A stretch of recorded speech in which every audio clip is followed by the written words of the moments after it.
नमस्कार दोस्तों, मैं कौशल बांधे राजीव गांधी शासकीय कला एवं वाणिज्य महाविद्यालय लोरमी डिस्ट्रिक्ट मुंगेली में पदस्थ हूँ। दोस्तों, आज हम भारतीय इतिहास की विषय वस्तु के अंतर्गत विज्ञान एवं प्रौद्योगिकी के बारे में अध्ययन करेंगे। ये टॉपिक है दोस्तों आपका अटल बिहारी वाजपेयी विश्वविद्यालय बिलासपुर छत्तीसगढ़ के अंतर्गत संचालित MA द्वितीय सेमेस्टर के अंतर्गत प्रथम प्रश्न पत्र में ये टॉपिक आपका है दोस्तों, भारतीय इतिहास की विषय वस्तु विज्ञान एवं प्रौद्योगिकी। चलिए दोस्तों, आरंभ करते हैं भारतीय इतिहास की विषय वस्तु विज्ञान एवं प्रौद्योगिकी के बारे में। सामान्यतः विज्ञान और तकनीकी को अलग अलग अर्थों में प्रयोग किया जाता है। सामान्यतः क्या किया जाता है दोस्तों? सामान्यतः जो है विज्ञान एवं तकनीकी को अलग अलग अर्थों में प्रयोग किया जाता है। विज्ञान से तात्पर्य ज्ञान के उस क्रमबद्ध और योजनाबद्ध अध्ययन से है। विज्ञान से तात्पर्य ज्ञान के उस क्रमबद्ध और योजनाबद्ध अध्ययन से है जिसे तर्क प्रस्तुतिकरण और जो है प्रयोगों द्वारा सिद्ध करते हैं।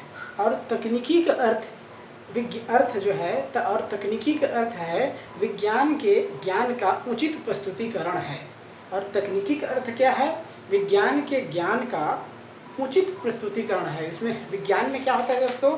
विज्ञान का तात्पर्य है ज्ञान के उस क्रमबद्ध और योजनाबद्ध अध्ययन से है जिसे तर्क प्रस्तुतिकरण और प्रयोगों द्वारा सिद्ध करते हैं, जिसे हम विज्ञान कह सकते हैं। और जबकि जो है तकनीकी का अर्थ विज्ञान के ज्ञान का उचित प्रस्तुतिकरण है जिससे उत्पादन, वाणिज्य और औद्योगिक क्षेत्र में विकास हो रहा हो और जो मानव के लिए अधिक महत्वपूर्ण है। यानी कहीं न कहीं दोस्तों विज्ञान एवं प्रौद्योगिकी, विज्ञान एवं तकनीकी का एक दूसरे से घनिष्ठ संबंध है। इस प्रकार जो है विज्ञान एवं तकनीकी का जो है हमारे मानव जीवन में हमारे मानव जीवन के प्रत्येक क्षेत्र में जो है विज्ञान एवं प्रौद्योगिकी का बहुत अधिक महत्व है। और यह विज्ञान एवं प्रौद्योगिकी जो है प्राचीन भारतीय इतिहास लेखन के अंतर्गत जो है प्राचीन काल से ही इनका बहुत अधिक महत्व रहा है। दोस्तों, हमें विज्ञान एवं प्रौद्योगिकी यानी हम एक प्रकार से ये कर सकते हैं कि विज्ञान एवं प्रौद्योगिकी के माध्यम से ही दोस्तों धीरे धीरे जो है मनुष्य विकास करते गए। और जो है प्राचीन काल से लेकर मध्यकालीन और मध्यकालीन से आधुनिक काल तक जो सीढ़ी मानव के समाज के द्वारा मानव सभ्यता की द्वारा जो चढ़ी गई है, वे सभी जो है विज्ञान एवं प्रौद्योगिकी का इस सीढ़ी में इनका बहुत अधिक महत्वपूर्ण रोल रहा है दोस्तों। इस प्रकार जो है हम देखेंगे विज्ञान एवं प्रौद्योगिकी का एक दूसरे से घनिष्ठ संबंध है। इसके अंदर हम देखेंगे दोस्तों वैज्ञानिक आविष्कार का प्रभाव। पहला है दोस्तों वैज्ञानिक आविष्कार का प्रभाव। वैज्ञानिक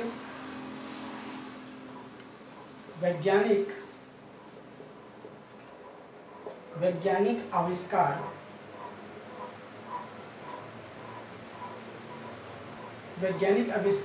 का प्रभाव। वैज्ञानिक आविष्कार का प्रभाव भारत में 18वीं शताब्दी के उत्तरार्ध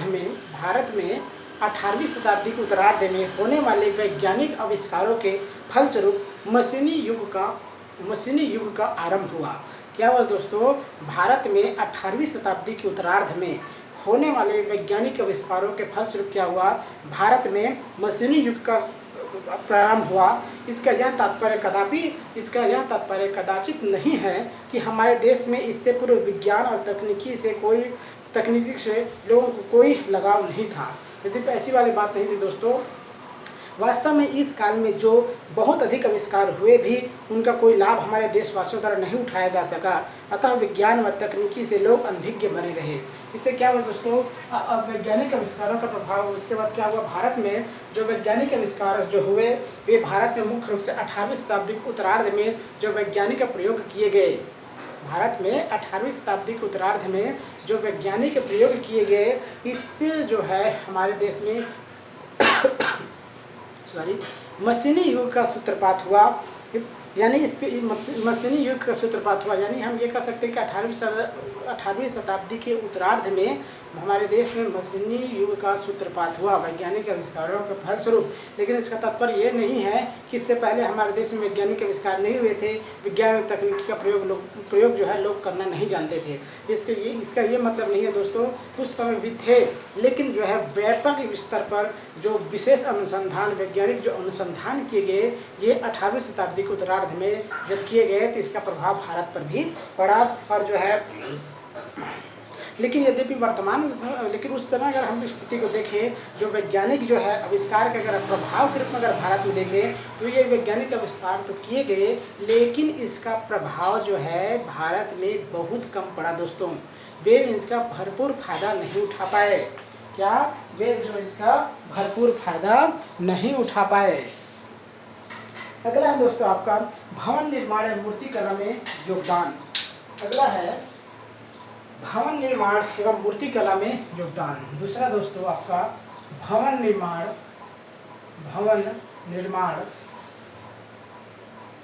एवं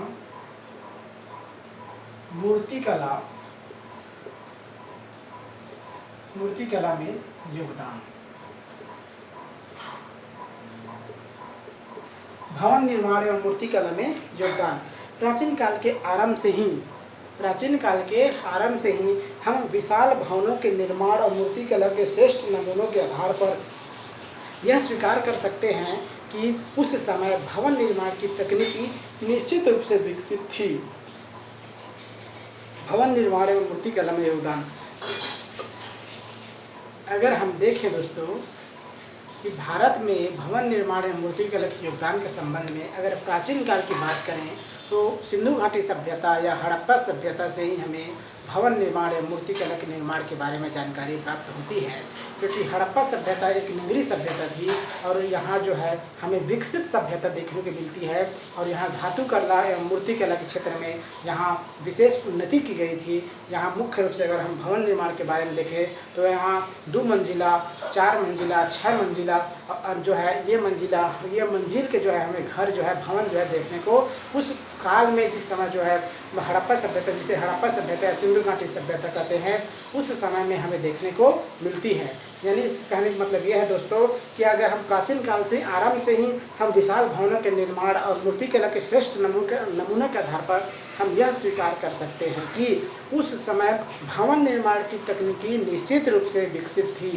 यानी विकसित थी क्योंकि हड़प्पा सभ्यता में जो भवन निर्माण की जो कला थी, भवन निर्माण की जो तकनीकी थी, वह निश्चित रूप से पूर्ण रूप से क्या होती थी दोस्तों, बहुत अधिक विकसित थी और जो तत्कालीन मूर्तियों से प्राप्त विविधता से और स्पष्ट हो जाती है। इसके अलावा जो हड़प्पा सभ्यता की जो मूर्ति जो है पाई गई है, जो निर्मित की जो खोद कर जो प्राप्त की गई है, वे इतनी उन्नत अवस्था में है।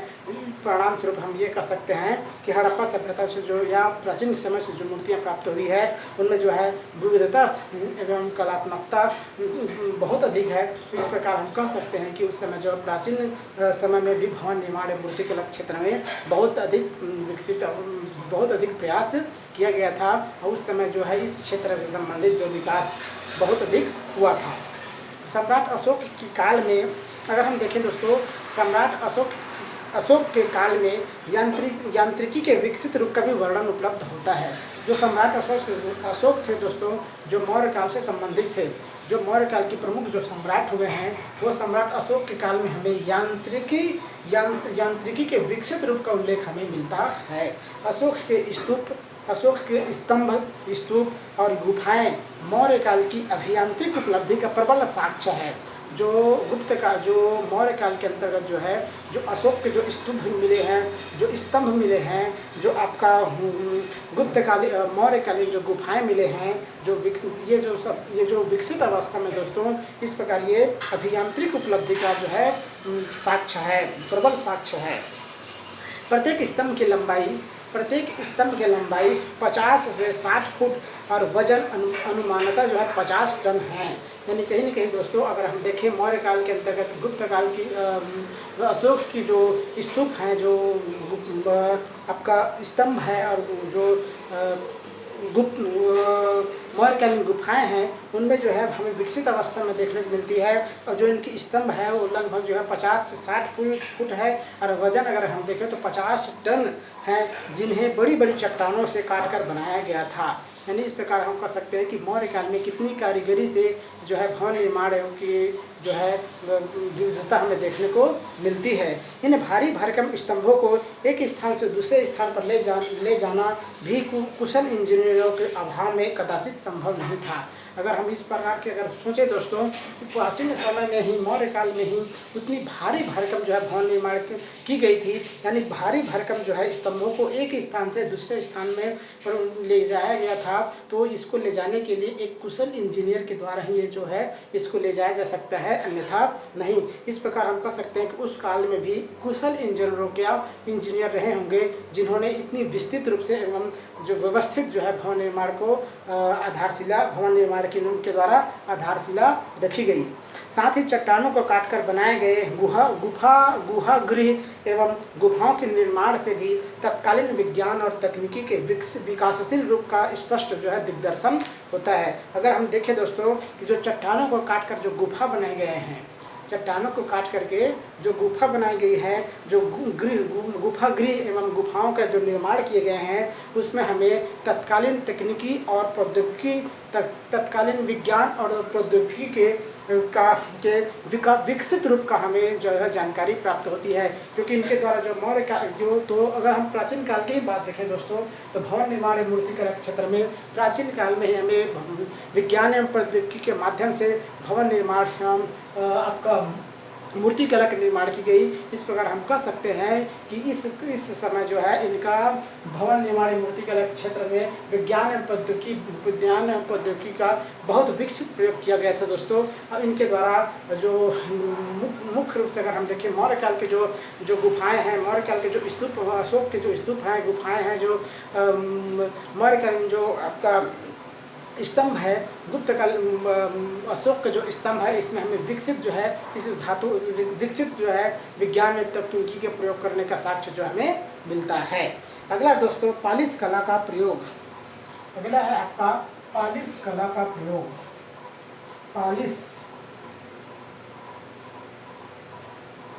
पालिश कला का प्रयोग। पालिश कला का प्रयोग।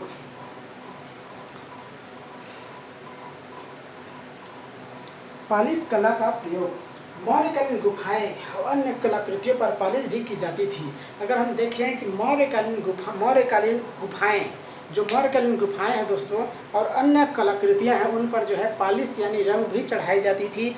यही कारण है कि नागार्जुन और बराबर की गुफाओं के दीवारें पालिश के कारण शीशे के समान चमकती है।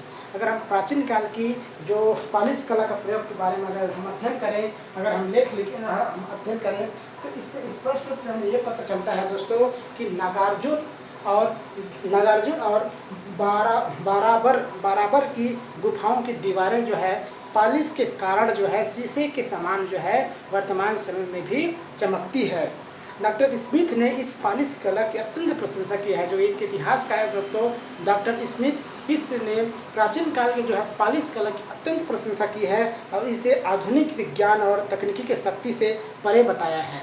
इस प्रकार हम कह सकते हैं कि जो पालिश कला का प्रयोग जो है प्राचीन काल से ही भारतवासियों के द्वारा किया जा रहा था और इसमें जो है विज्ञान एवं प्रौद्योगिकी का बहुत अधिक जो है योगदान है दोस्तों। विज्ञान एवं प्रौद्योगिकी के माध्यम से ही इनको जो है पालिश जो है चढ़ाया जाता था और इस प्रकार जो है नागार्जुन और बराबर की जो गुफाएं हैं उनमें उनमें जो है कांच के शीशे के समान जब ये वर्तमान समय में भी चमकते हैं। इसका मुख्य कारण है दोस्तों पालिश कला।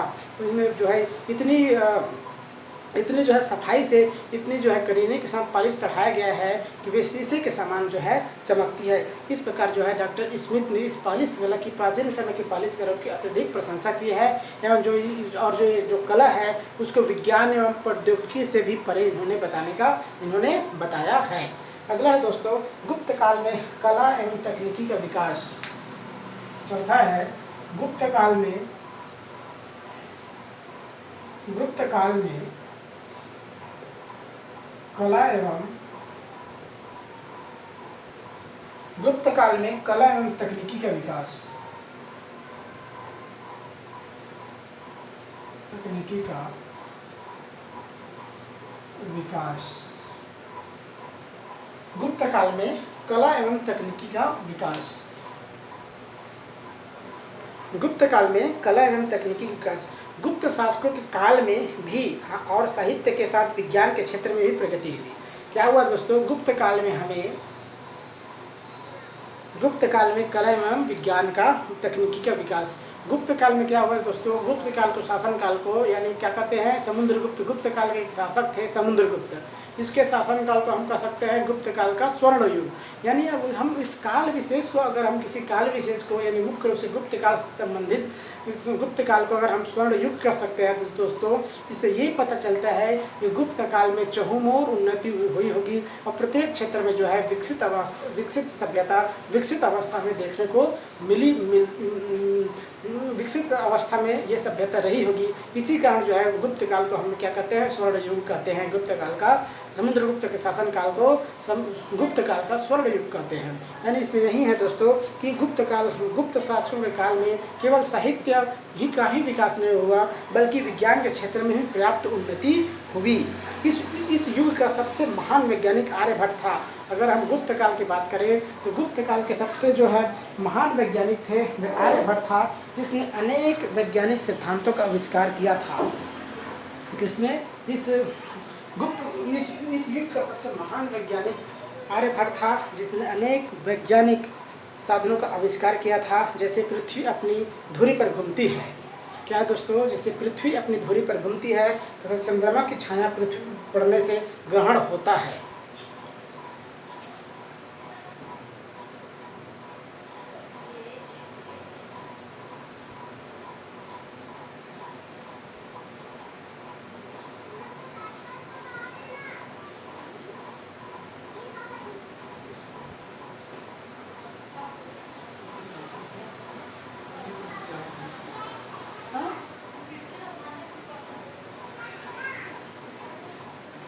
अगर हम गुप्त काल में कला तकनीकी के विकास को देखें दोस्तों तो गुप्त काल में का सबसे महान वैज्ञानिक हुए आर्यभट्ट, जिसने अनेक वैज्ञानिक आविष्कारों का सिद्धांतों का आविष्कार किया।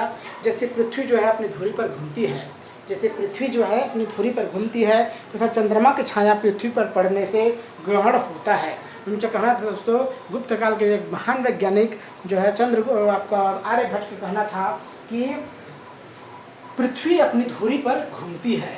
पृथ्वी क्या है? अपनी धुरी पर घूमती है और तथा चंद्रमा की छाया पृथ्वी पर पड़ने से ग्रहण होता है।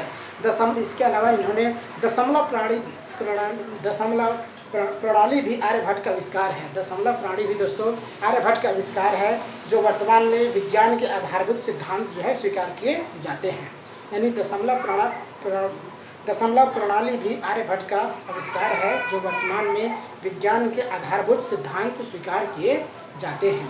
इस प्रकार अगर हम देखें तो गुप्त काल में दोस्तों कला एवं तकनीकी का पर्याप्त विकास हुआ था और इस क्षेत्र में जो है प्रत्येक क्षेत्र में यहाँ उन्नति हुई थी। अब इसमें अगर हम इसके अलावा बहुत सारे जो है गुप्त काल के अंतर्गत गुप्त काल में अनेक महान वैज्ञानिक आविष्कार किए गए। इस प्रकार जो है गुप्त काल में जो है विज्ञान प्रौद्योगिकी जो है विकसित अवस्था में थी। मौर्य काल की अपेक्षा जो है हमें गुप्त काल में विज्ञान या प्रौद्योगिकी के विकसित अवस्था का साक्ष्य मिलता है। इसके अलावा अनेक जो है महान वैज्ञानिक जो है गुप्त काल में हुए, जिन्होंने साहित्य के साथ साथ जो है विज्ञान या प्रौद्योगिकी का भरपूर प्रयोग किया।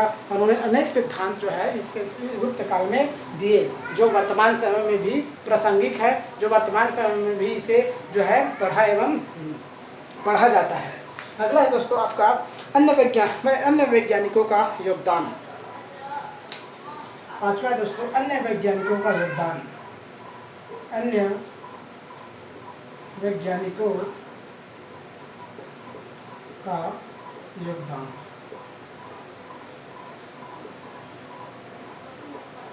अन्य वैज्ञानिकों का योगदान। आर्यभट्ट के अतिरिक्त जो है चरक, ब्रह्मगुप्त और धन्वंतरी भी गुप्त काल के प्रसिद्ध आर्य विज्ञान शास्त्री थे। जो है आर्यभट्ट के अतिरिक्त अगर हम देखें,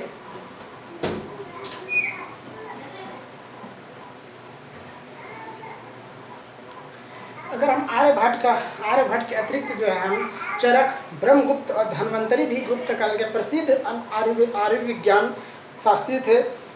इनके चिकित्सा संबंधी आविष्कार जो है इनके जो गुप्त काल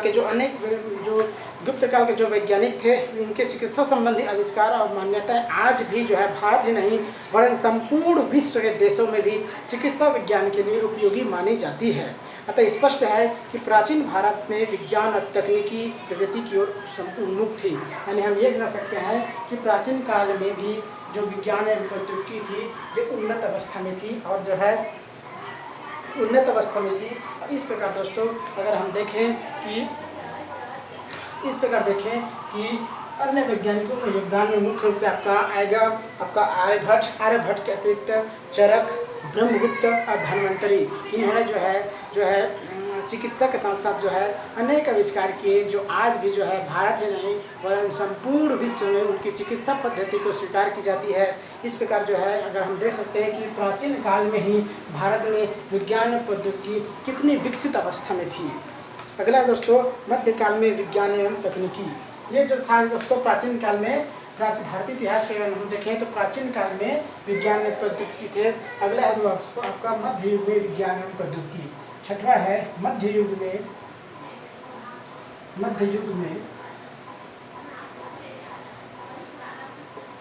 विज्ञान एवं प्रौद्योगिकी।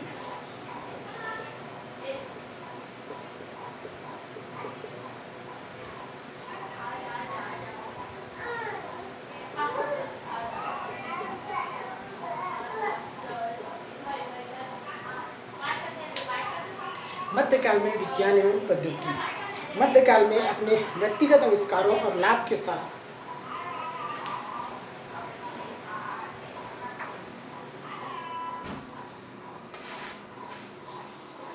मध्यकाल में अपने व्यक्तिगत आवश्यकताओं और लाभ से शासकों द्वारा कारखानों की स्थापना का वर्णन मिलता है।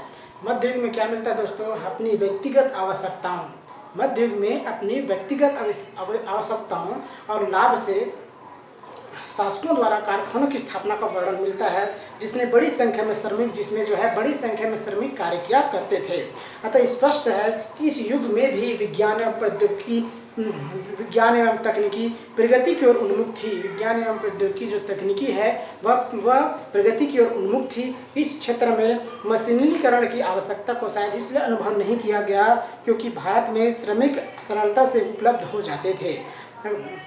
यद्यपि औद्योगिक क्रांति का आरंभ इंग्लैंड में हुआ दोस्तों, इंग्लैंड में औद्योगिक क्रांति का आरंभ हुआ, परंतु समय के साथ इस क्रांति ने संपूर्ण विश्व पर अपना प्रभाव डाला और भारत भी इसमें अछूता नहीं रहा। फलतः जो है हमारे देश में भी विज्ञान और तकनीकी के क्षेत्र में तीव्र गति से प्रगति हुए और देश के प्रत्येक क्षेत्र में मशीनीकरण की प्रगति दिखाई पड़ने लगी। इस प्रकार दोस्तों मध्य युग में विज्ञान और तकनीकी का भरपूर प्रयोग किया गया।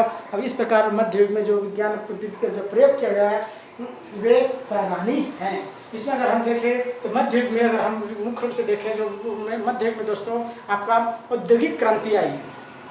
तो औद्योगिक क्रांति सबसे पहले किस देश में आई दोस्तों? इंग्लैंड में आई, फिर विश्व के अन्य भागों में फैला और इसका प्रभाव जो है भारत में भी पड़ा। और जब इसका प्रभाव भारत में पड़ा यानी औद्योगिक क्रांति के कारण मानव जीवन के प्रत्येक क्षेत्र में जो है वैज्ञानिक आविष्कार किए गए और ये वैज्ञानिक आविष्कार विज्ञान और प्रौद्योगिकी के माध्यम से ही हुआ दोस्तों। इस प्रकार जो है भारतीय इतिहास लेसन के अंतर्गत अगर हम मध्य युग में विज्ञान और प्रौद्योगिकी की बातें करें तो इस समय जो है प्रत्येक क्षेत्र में हमें मशीनीकरण का प्रयोग देखने को मिलती है और इस समय विज्ञान और प्रौद्योगिकी का यहाँ विकसित अवस्था में हमें देखने को मिलती है। अगला दोस्तों मशीनों का आविष्कार एवं कृषि। मशीनों का आविष्कार सातवां है मशीनों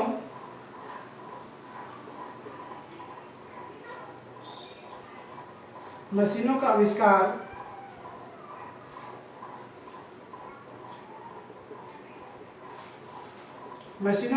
एवं कृषि।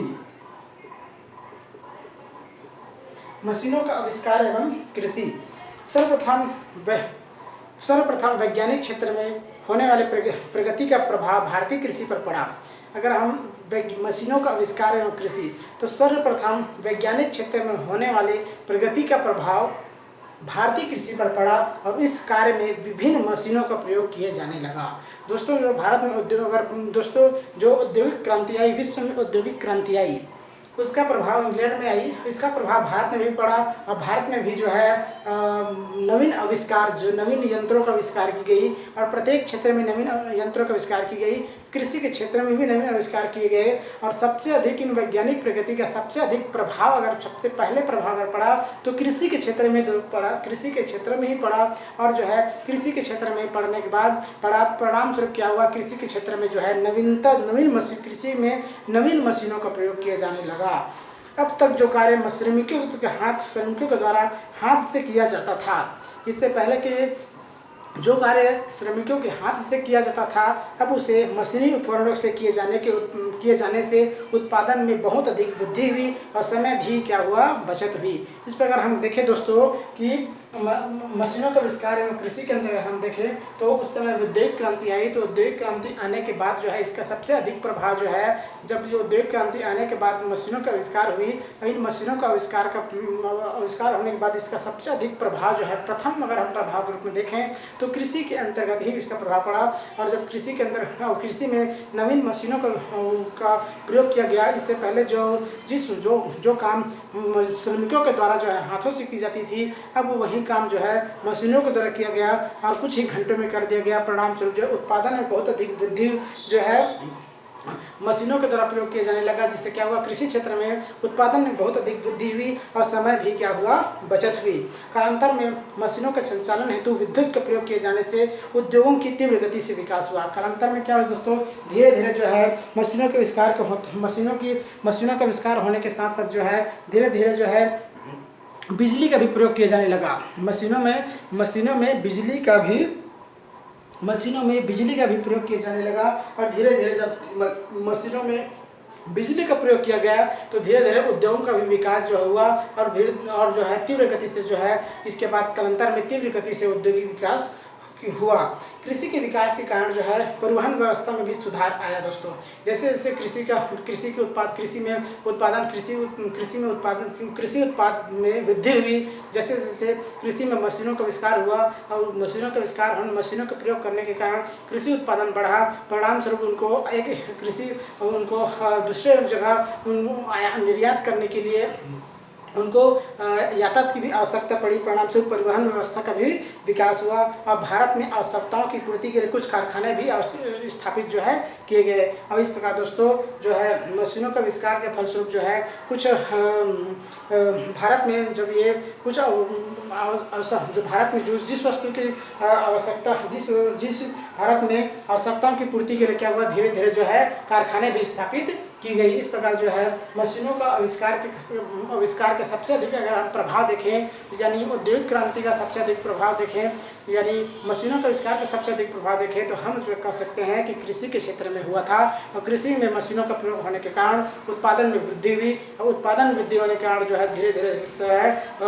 पूंजीपति वर्ग का उदय हुआ। ये पूंजीपति वर्ग के बाद भी भारत में जो है साम्राज्यवाद को जन्म दिया। इस प्रकार हम देखते हैं दोस्तों कि कहीं कहीं जो है मशीनों का आविष्कार एवं कृषि के प्रयोग के कारण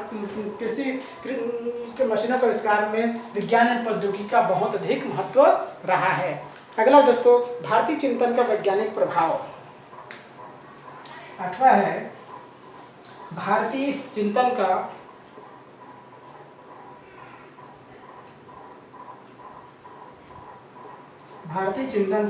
वैज्ञानिक प्रभाव।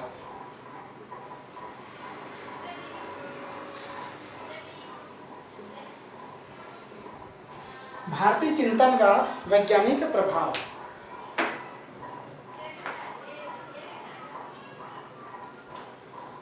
भारतीय चिंतन का वैज्ञानिक प्रभाव। भारत में इस वैज्ञानिक प्रगति ने भारतीय चिंतन परंपरा को भी प्रभावित किया।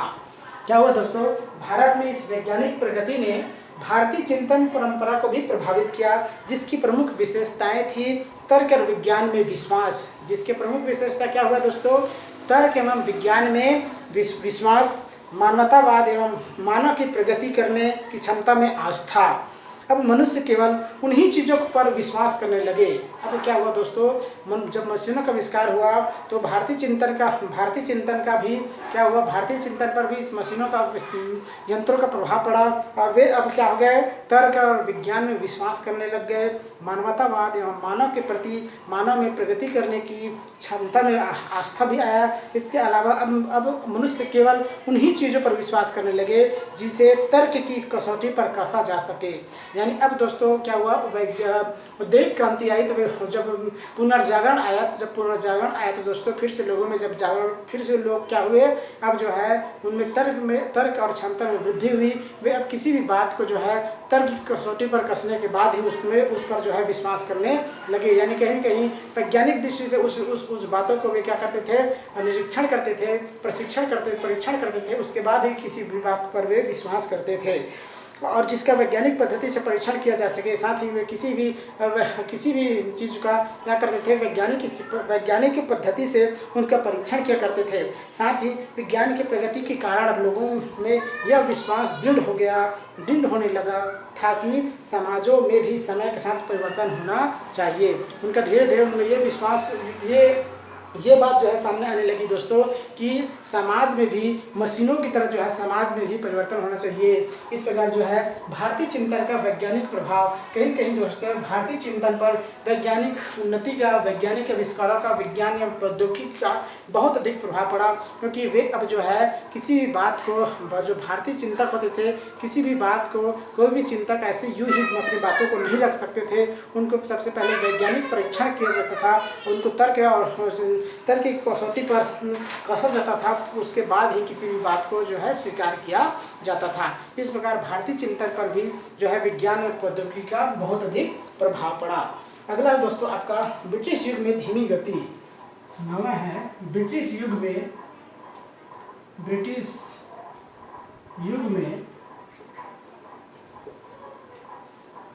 धीमी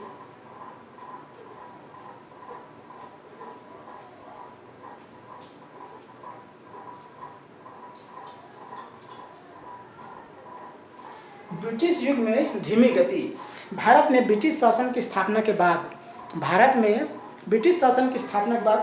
उनकी सबसे बड़ी आवश्यकता आधुनिकीकरण की थी। जब भारत में जो है ब्रिटिश सत्ता की स्थापना हुई दोस्तों, उसके बाद उनकी सबसे बड़ी जो आवश्यकता थी वह आधुनिकीकरण की थी। क्योंकि वे जानते थे कि इसके अभाव में भारत में उनके हितों की रक्षा करना कदाचित संभव नहीं होगा। भारत में क्या हुआ दोस्तों, ब्रिटिश युग में धीमी गति, यानी कहीं न कहीं दोस्तों जब भारत में ब्रिटिश सत्ता की स्थापना हुई तो वे जानते थे उनकी आवश्यकता सबसे पहले क्या है, आधुनिकीकरण है। अगर जब तक भारत में अपनी सत्ता की स्थापना करना है, जब तक भारत में अपने हितों की रक्षा तब तक नहीं किया जा सकता जब तक कि आधुनिकीकरण नहीं किया जाए। साथ ही वह यह भी भली प्रकार जानते थे कि अत्यधिक वैज्ञानिक प्रगति स्वयं उनके अस्तित्व के लिए हानिकारक हो सकती है। अंग्रेज लोग इस बात को अच्छी तरह से जानते थे कि भारत में अत्यधिक जो है वैज्ञानिक प्रगति स्वयं अंग्रेजों के लिए, उनके अस्तित्व के लिए हानिकारक सिद्ध हो सकती है। अतः उन्होंने भारत में मध्यम मार्ग का अनुसरण किया। जब ब्रिटेनवासी जो है, अंग्रेजवासी भारत में आए दोस्तों, तब वे क्या किए, भारत में बहुत अधिक वैज्ञानिक आविष्कार की तरफ विशेष ध्यान नहीं दिए। क्योंकि वे ये इस बात को जानते थे कि बहुत अधिक वैज्ञानिक उन्नति कहीं न कहीं उनके अस्तित्व के लिए ही भारत में जो है समस्या पैदा करेगी। परिणाम स्वरूप उन्होंने क्या किया, अंग्रेजों ने भारत में मध्यम मार्ग का अनुसरण किया और संतुलित और आंशिक आधुनिकीकरण की नीति को अपनाया। अंग्रेजों ने आंशिक आधुनिकीकरण की नीति को अपनाया ताकि उनके स्वार्थों की पूर्ति होते रहे और देश में जागृति पर भी अंकुश लगा रहे। ये इस प्रकार दोस्तों यही कारण है कि भारत में वैज्ञानिक या तकनीकी विकास की गति अत्यंत धीमी रही। ब्रिटिश शासनकाल के अंतर्गत अगर हम भारत में देखें दोस्तों, ब्रिटिश शासनकाल के अंतर्गत अगर हम भारतीय शासनकाल के अंतर्गत अगर हम विज्ञान और प्रौद्योगिकी को देखें तो ये हमें इसकी धीमी गति देखने को मिलती है, धीमी विकास की गति हमें देखने को मिलती है। इसका प्रमुख कारण था दोस्तों भारत में ये अंग्रेज इस बात को जानते थे कि अगर भारत में अत्यधिक जो है वैज्ञानिक प्रगति की जाए, विज्ञान में प्रौद्योगिकी की उन्नति की जाए, तो ये जो है इससे क्या होगा, धीरे धीरे व्यक्ति जो है भारत के आम जनता में जागरूकता आएगी, उनमें क्षमता, उनमें जो है तर्क करने की क्षमता आएगी, सोचे समझने की शक्ति आएगी। परिणाम स्वरूप उनके अस्तित्व के लिए ही ये जो है विज्ञान में प्रौद्योगिकी जो है उनके अस्तित्व के लिए ही समस्या पैदा हो जाएगी। इस प्रकार इसी उद्देश्य को लेकर उन्होंने, जब अंग्रेजों ने भारत में अपना उपनिवेश स्थापित किया, भारत में अंग्रेजों ने अपनी सत्ता स्थापित की, तो वे भारत में विज्ञान और प्रौद्योगिकी पर विशेष ध्यान नहीं दिया, उनके विकास पर बहुत अधिक जोर नहीं दिए। वे जो है भारत में मध्यम मार्ग का अनुसरण किए, ताकि जो है वे संतुलित और आंशिक आधुनिकीकरण पर बहुत अधिक जोर दिए, ताकि जो है अंग्रेजों के स्वार्थ जो है पूर्ति होता रहे, और देश में जो है जागृति देश में जो जागृति तो एक समय तक आएगी ही समय, लेकिन जो है वर्तमान समय में जागृति नहीं आए। ये जो जागृति है, ये जो देश में जो जागृति का जो माहौल है, वे धीरे धीरे जो है उन पर वे धीरे धीरे आए, ताकि जो है उनमें एकाएक जो है राष्ट्रवाद जैसे कोई भावना पैदा न हो, ताकि जो है वो ये जो भावना जो है ब्रिटिश सत्ता हेतु वो एक समस्या पैदा करे। इस प्रकार अंग्रेजों ने क्या किया, अंग्रेजों ने जब भारत में सत्ता स्थापित किए, तो वे विज्ञान और प्रौद्योगिकी पर विशेष ध्यान नहीं दिए, वे मध्यम मार्ग का अनुसरण किए, वे संतुलित और आंशिक आधुनिकीकरण पर जोर दिए। परिणाम स्वरूप भारत में ब्रिटिश सत्ता की स्थापना होने के बाद जो है विज्ञान और प्रौद्योगिकी का हमें धीमा विकास देखने को मिलता है। अगला है दोस्तों आपका वैज्ञानिक आविष्कार। 10वां है आपका वैज्ञानिक आविष्कार।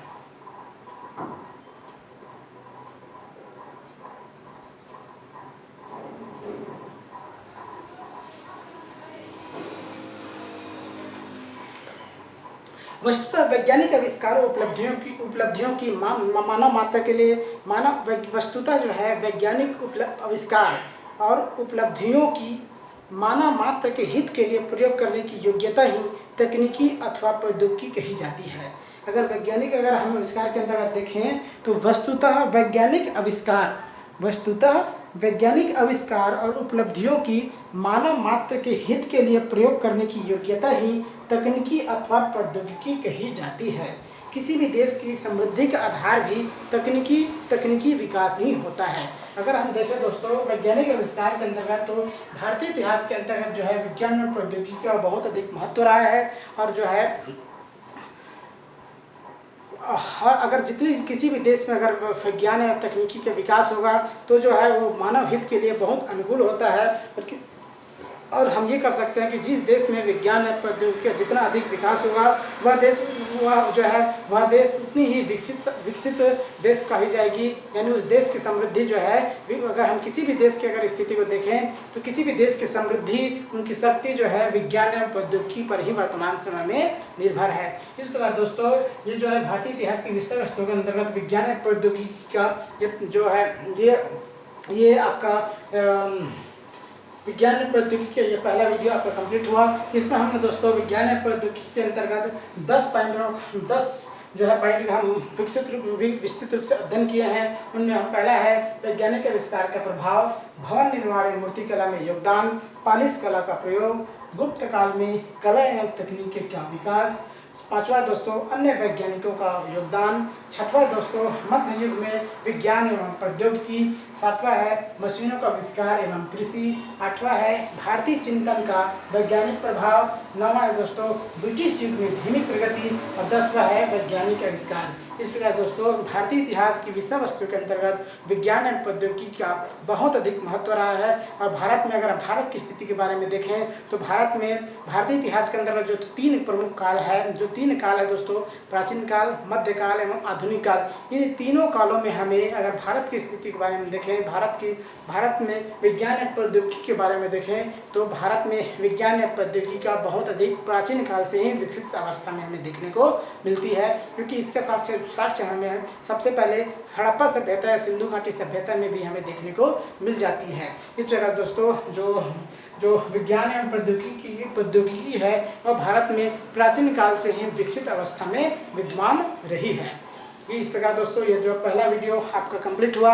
आज हम कल इससे अगला वीडियो में हम इसके शेष भागों का अध्ययन करेंगे। तब तक के लिए धन्यवाद, नमस्कार।